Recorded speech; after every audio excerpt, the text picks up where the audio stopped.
नमस्कार। बात को समझो में एक बार फिर आप सभी का स्वागत है। 22 अप्रैल 2025 को कश्मीर के पहलगाम में 22 रन घाटी में हुए आतंकवादी हमले के बाद से देश में एक अजीब तरह की बेचैनी है। जी हां, जबरदस्त बेचैनी। कई तरह के घटनाक्रम एक साथ हो रहे हैं। शासन के स्तर पर, सरकार के स्तर पर, जनता के स्तर पर और समाज के स्तर पर हलचल है। उन आतंकवादियों की गोलियों से जितने लोग मारे गए, बलिदान हुआ जिनका, उससे कहीं ज्यादा लोग उनकी बोली से घायल हैं। जी हां, गोली का काम गोली ने कर दिया। बेगुनाह पर्यटक जो वहां घूमने गए थे मारे गए। और हिमांशी नरवाल का तो जो फोटो है वो अब प्रतीक बन चुका है उस हमले का। लेकिन बड़ी बात यह है कि जो वो चाहते थे कि इन गोलियों की गूंज उनके वहाँ से भाग निकलने के बाद तक सुनाई दे, और उनकी जो बोली थी जिसमें उन्होंने धर्म पूछा, उन्होंने पूछा कि हिंदू हो या मुसलमान, यहाँ तक कि शक पूरा उनका जो था उसको ठीक करने के लिए अपनी जो पहचान, जो शिनाख्त वो धर्म की करना चाहते थे, उसको करने के लिए उन्होंने कलमा तक पढ़ने के लिए कहा। और अगर कलमा नहीं पढ़ पा रहा है तो मुसलमान नहीं है, और हिंदू है तो उसको मार दिया जाए। और धर्म पूछने के इस सवाल पर देश जिस तरीके से बंट गया है, वही बंटवारा वो चाहते थे और वो हो रहा है, दिखाई दे रहा है। क्योंकि हमारे जहन में चीज़ों को, तथ्यों को अलग अलग करके देखने की परिपक्वता नहीं आ पा रही है। हम उन्हीं अंग्रेज़ों के गुलाम बनकर उनकी सेना में, उनकी पुलिस में शामिल होकर उनकी सेवा करने के लिए तैयार होते हैं जो अंग्रेज़ इस देश पर शासन कर रहे थे। लेकिन वही अंग्रेज़ जब चर्बी लगे कारतूस बंदूकों में लगा देते तो हम उन अंग्रेज़ों के खिलाफ बगावत कर देते। गंभीर मामला है, सोच कर देखिए, समझ कर देखिए। और इस बीच एक अलग ही धारा इस देश में बहती है जो खुद को बहुत उदार, बहुत ही ज़्यादा सहिष्णु और बहुत ही ज़्यादा भारत का प्रतीक बनाने में लगी रहती है, और इस पूरे मसले को एक अलग ही दिशा दे देती है। सभी का अपने अपने स्तर पर दोष है, और आतंकवादी बंदूक का ट्रिगर दबाने के साथ ही इस देश में विचारों का, वैचारिक लड़ाई का, जिहाद का, अलग तरीका जिहाद, वैचार का जिहाद, सामंजस्य को बिगाड़ने वाला जिहाद जो ट्रिगर दबाना चाहते थे वो ट्रिगर दबाकर चले गए। इसमें कोई शक नहीं है कि विदेशी ताकतें भारत के इस सामंजस्य को, इस ताने बाने को तोड़ने के लिए काफ़ी लंबे समय से प्रयासरत हैं। अभी पूरी दुनिया का जो समीकरण बना हुआ है, जिसमें अमेरिका और चीन के बीच में एक ज़बरदस्त व्यापार युद्ध छिड़ गया है, और उस व्यापार युद्ध की वजह से भारत को जो अहमियत मिलना शुरू हुई है, उसको देखते हुए चीन क्या कर सकता है, पाकिस्तान क्या कर सकता है, और पाकिस्तान अपने देश में ही बलूचिस्तान के हालातों से निपटने के लिए कैसे फोकस शिफ्ट करने की कोशिश करेगा। और इजराइल और हमास की लड़ाई में बुरी तरह से पिछड़ चुके हमास के लड़ाकों को अगर कहीं और से पैसा और शह मिले तो वो क्या क्या कर सकते हैं। ये वो सारे सवाल हैं जिनके बिंदुओं को जोड़कर हम पहलगाम में 22 रन घाटी के उस नरसंहार के तथ्यों में बेहतर तरीके से झांक सकते हैं। लेकिन उस तरह से झांकने का समय हमारे पास हो तब ना। हम तो फेसबुक की पोस्ट और व्हाट्सएप पर शेयर किए गए, साझा किए गए ज्ञान को आगे बढ़ाकर अपनी उत्तेजना को उस स्तर पर ले जाते हैं जहां विचार और तथ्य धुंधले हो जाते हैं। इसमें कोई शक नहीं है कि सुरक्षा में बड़ी चूक है। और जब उमर अब्दुल्ला विधानसभा में खड़े होकर कहते हैं कि हमने तो पर्यटकों को आने के लिए कहा था और उनको आने के बाद हम सुरक्षा नहीं दे पाए, तो मेरे पास शब्द नहीं है। तो वो सुरक्षा की इस चूक को ध्वनि देने के लिए पर्याप्त है। इसमें केंद्र की, राज्य की, हर स्तर पर सुरक्षा की जो चूक हुई है वो बिल्कुल उसी तरीके से सामने आनी चाहिए, हाईलाइट होनी चाहिए। लेकिन उसके बाद अगर हमला करके वो आतंकी चले गए हैं तो हम उनसे कैसे निपटेंगे, इस सवाल का भी जवाब देना जरूरी है। मेरे पास अल्फाज नहीं थे कि मैं क्या कह के उनके घर वालों से माफी मांगूं।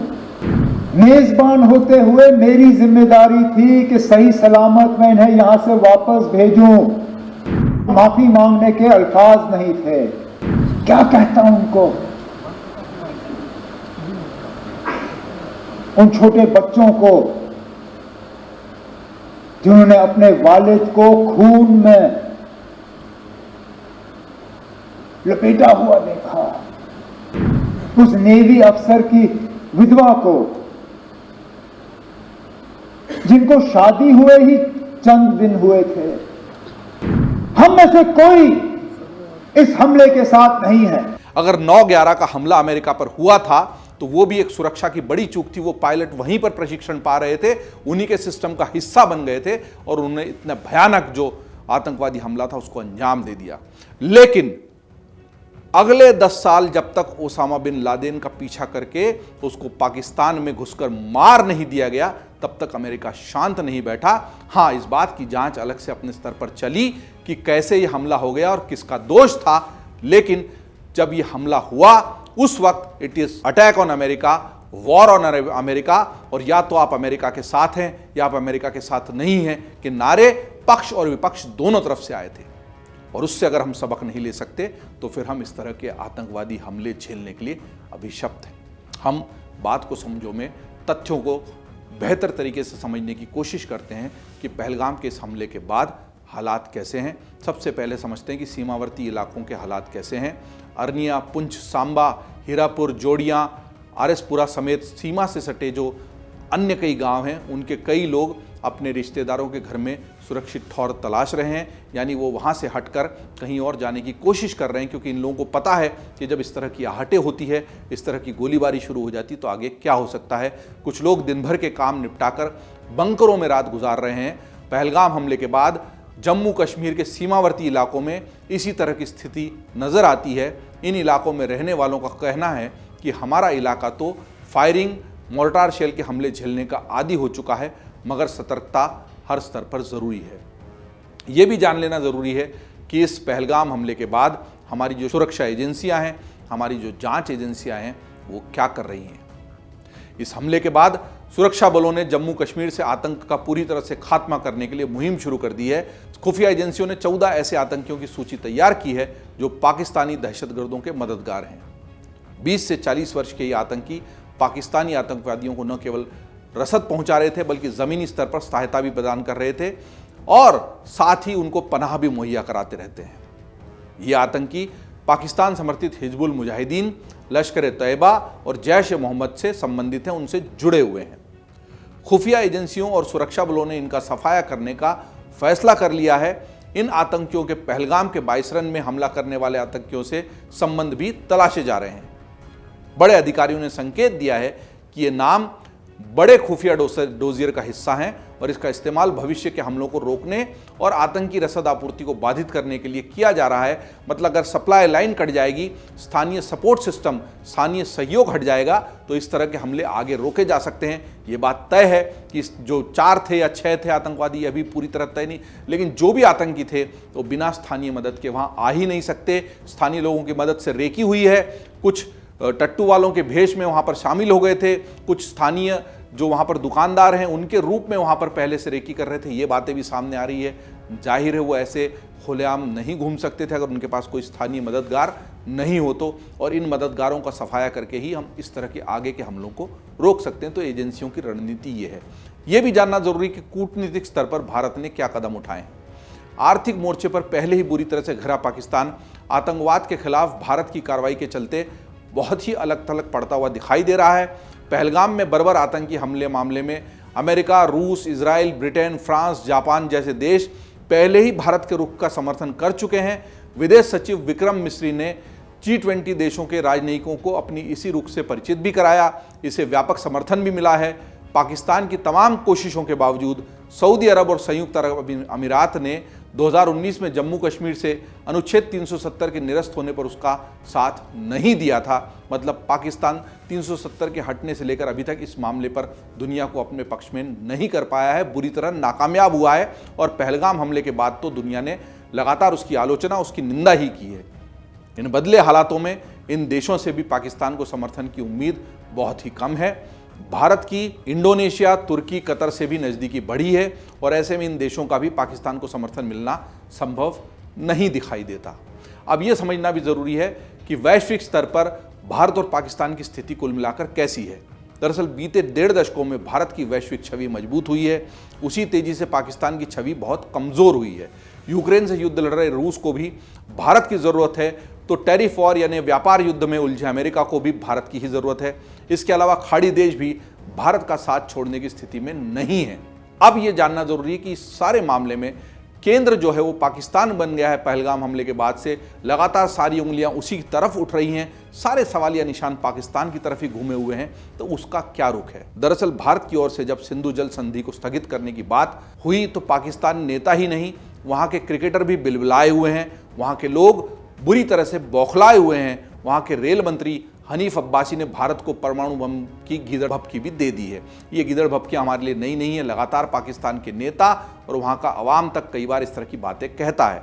रावलपिंडी में मीडिया से अब्बासी ने कहा कि अगर भारत ने पाकिस्तान का पानी रोका तो मुंहतोड़ जवाब दिया जाएगा। हमारी सभी मिसाइलों का रुख भारत की ओर है, हमारे पास दुनिया का सबसे शक्तिशाली परमाणु बम है। हमने गौरी, शाहीन, गजनवी जैसी मिसाइलें और 130 परमाणु बम सिर्फ भारत के लिए ही बना के रखे हैं। हमने कूटनीतिक प्रयासों के साथ साथ अपनी सीमाओं की सुरक्षा भी पूरी तरह से करने की ठान ली है और उसकी तैयारी हमारी पक्की है। पहलगाम हमला भारत के लिए बस एक बहाना है।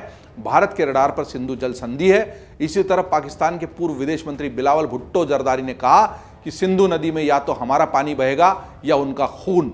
ये सिर्फ कुछ उदाहरण हैं कि पाकिस्तान ने इस तरीके से बेतुके बयान दिए जा रहे हैं, रोज आ रहे हैं। बिलावल भुट्टो खुद कभी किन्हीं पार्टियों में किसी के साथ डांस करते हुए नजर आते हैं और वही बिलावल भुट्टो जब भारतीयों का खून बहाने की बात करते हैं तो इस पर केवल या तो हंसा जा सकता है या मौन रहा जा सकता है।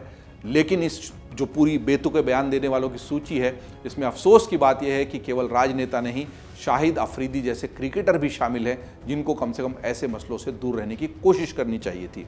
अब ये भी जान लेते हैं कि दुनिया भर में अगर ये हालात हैं, पाकिस्तान के भीतर ये हालात हैं, तो हमारे अपने देश में जो सियासत हो रही है उसको लेकर आखिर चल क्या रहा है, ये बात है क्या? इस पूरे मामले में देश के नेताओं की बयानबाजी को दो हिस्से में देखा जा सकता है। पहला, पाकिस्तानी नेताओं पर हमारे नेताओं की प्रतिक्रिया और दूसरा, आतंकी हमले पर हमारे राजनेताओं की प्रतिक्रिया। पहले हिस्से की बात करें तो पाकिस्तानी नेताओं के बयान का हमारे देश के नेताओं ने मुंहतोड़ जवाब दिया है। चाहे पक्ष हो या विपक्ष, पाकिस्तान के हमले का जवाब देने में उन्होंने एकता दिखाई है, एकजुटता दिखाई है। सत्ता पक्षी नहीं, विपक्ष के नेताओं ने भी इसमें पाकिस्तान की अच्छी खासी लानत मलानत की है और उनके बयानों की आलोचना की है। AIMIM प्रमुख जो असदुद्दीन ओवैसी हैं, उन्होंने कहा कि पाकिस्तान हमेशा परमाणु शक्ति होने की बात करता है। उसे याद रखने की ज़रूरत है कि अगर वे किसी देश में घुसकर निर्दोष लोगों को मारते हैं तो वह देश भी चुप नहीं बैठेगा। सरकार कोई भी हो, हमारी ज़मीन पर हमारे लोगों को मारकर और धर्म के आधार पर उन्हें निशाना बनाकर, आपने ISIS की तरफ से काम किया है और इस तरह से ISIS की तरह का काम बर्दाश्त नहीं किया जाएगा। तो असदुद्दीन ओवैसी का ये बहुत तगड़ा बयान पाकिस्तानी नेताओं को लेकर आया है। ये बार बार पाकिस्तान ये कहता है कि हम न्यूक्लियर बॉम्ब हमारे पास है, एटॉमिक बॉम्ब है। याद रखिए, अगर आप किसी मुल्क के अंदर जाकर मासूम लोगों को मारेंगे तो कोई भी मुल्क खामोश नहीं बैठने वाला है, चाहे हुकूमत किसी की भी हो। मगर इस तरह से आकर हमारी भारत की सरजमीन पर हमला करना और मजहब पूछकर किसी को गोली मारना, तुम कौन से दीन की बात कर रहे हो? तुम तो खवारिज से बदतर हो, तुम तो आईसिस के जानशीन हो जो हरकत की। इसी तरह कांग्रेस नेता शशि थरूर ने बिलावल भुट्टो को जवाब देते हुए कहा है, यह केवल भड़काऊ बयानबाजी है, पाकिस्तान के खिलाफ हमारी कोई साजिश नहीं है, लेकिन अगर वे कुछ करते हैं तो उन्हें जवाब के लिए तैयार रहना चाहिए। अगर खून बहेगा तो यह संभवतः हमारी तुलना में उनकी तरफ से ज़्यादा ही बहेगा। बिलावल ने कहा था कि सिंधु नदी हमारा दरिया है, इसमें या तो हमारा पानी बहेगा या उनका खून। तो शशि थरूर ने इसका करारा जवाब दिया है। अब बात आतंकी हमले पर, मतलब पाकिस्तान को लेकर तो एकजुटता दिखाई देती है और सभी लोग पाकिस्तान के खिलाफ ही बोल रहे हैं। असदुद्दीन ओवैसी जैसे नेता भी पाकिस्तान को सबक सिखाने की बात करते हैं और कहते हैं कि अगर आप हमारी ज़मीन पर हमारे लोगों को मारेंगे तो हम चुप नहीं बैठेंगे। लेकिन जब बात केवल आतंकी हमले के लेकर आती है तो इसको लेकर सत्ता पक्ष और विपक्ष में खींचतान अब शुरू हो चुकी है। कर्नाटक के मुख्यमंत्री सिद्धरामैया ने कहा कि पाकिस्तान के साथ युद्ध की ज़रूरत नहीं है, केंद्र सरकार को सुरक्षा व्यवस्था मजबूत करनी चाहिए। उनका यह बयान पाकिस्तानी सोशल मीडिया हैंडलों से खूब शेयर किया जा रहा है। इस बयान को पाकिस्तानी मीडिया ने यह कहकर प्रचारित किया कि भारत में युद्ध के खिलाफ आवाज़ें उठ रही हैं। मतलब सिद्धरामैया ने बैठे ठाले पाकिस्तान को भारत के खिलाफ बोलने का मौका दे दिया। सिद्धरामैया के बयान को भाजपा ने देश के खिलाफ बताया है। कर्नाटक में विपक्ष के नेता R. अशोक ने एक पोस्ट में कहा सिद्धारमैया को शांति दूत के रूप में निशान पाकिस्तान सम्मान मिल सकता है। केंद्रीय मंत्री प्रहलाद जोशी ने कहा कि पूरी दुनिया आतंकी हमले की निंदा कर रही है, लेकिन कांग्रेस हल्के बयान दे रही है। इस तरह की बयानबाजी कर्नाटक से लेकर महाराष्ट्र तक जारी है। मतलब कुल मिलाकर सियासत जोरों पर है, आपसी खींचतान जोरों पर है। अच्छा सिर्फ ये है कि पाकिस्तान को लेकर सारे नेताओं के सुर एक जैसे नजर आते हैं, लेकिन अगर सिद्धारमैया जैसे नेता जो कि मुख्यमंत्री जैसे पद पर आसीन हैं इस तरह की बयानबाजी से बचें तो पाकिस्तान को मौका नहीं मिलेगा कि वह हमारी हंसी उड़ा ले। इस वक्त पूरे देश को एकजुट होने की ज़रूरत है। हमारे अंदर जो कमियां हैं, हमारे अंदर जो गलतियां हैं, उसके बारे में तो बात होनी ही चाहिए। सख्त कदम भी उठाए जाने चाहिए। जिसकी जिम्मेदारी है उसकी जिम्मेदारी तय करके उसके खिलाफ भी ठोस एक्शन होना चाहिए। लेकिन अगर हमारे देश की धरती पर हमला हुआ है, बेगुनाह लोग मारे गए हैं, तो जिन्होंने इस कायराना कृत्य को अंजाम दिया है, जिन्होंने घरों के सिंदूर उजाड़े हैं, घरों के बेटे छीन कर ले गए हैं, पहले उन पर कार्रवाई होनी चाहिए। और इस तरह की कार्रवाई होनी चाहिए कि वो दोबारा इस तरह की हरकत करने की सोचे भी ना। हमारी सोच में लगे हुए घुन से लड़ना जरूरी है। बात को समझना जरूरी है कि जब भी इस तरह की घटना होती है तब देश में जो दरार पड़ती है उससे फायदा किसका होता है। और हां, तथ्यों की तह में जाकर देश की सतह पर उबल रहे वैमनस्य को बेहतर तरीके से समझने की जरूरत है। और इस वैमनस्य को बढ़ावा देने के लिए जो कोशिशें हो रही हैं उसको समझने की जरूरत है। झूठा उदारवाद भी गलत है और वैमनस्य फैलाने की कोशिशें भी गलत है। देश के साथ खड़े रहने की आवश्यकता है। आपकी इस पूरे मुद्दे पर क्या राय है, आप जरूर बताइए। बात को समझने और समझाने के सिलसिले को जारी रखेंगे। अन्य खबरों के लिए आप देखते रहिए अमरउजाला.com। अगर आप ये वीडियो YouTube पर देख रहे हैं तो हमारे चैनल को सब्सक्राइब कर बेल आइकन दबाएं और Facebook पर देख रहे हैं तो हमारे पेज को लाइक करें। 8 मिलियन प्लस सब्सक्राइबर, आपके इस भरोसे के लिए बहुत धन्यवाद।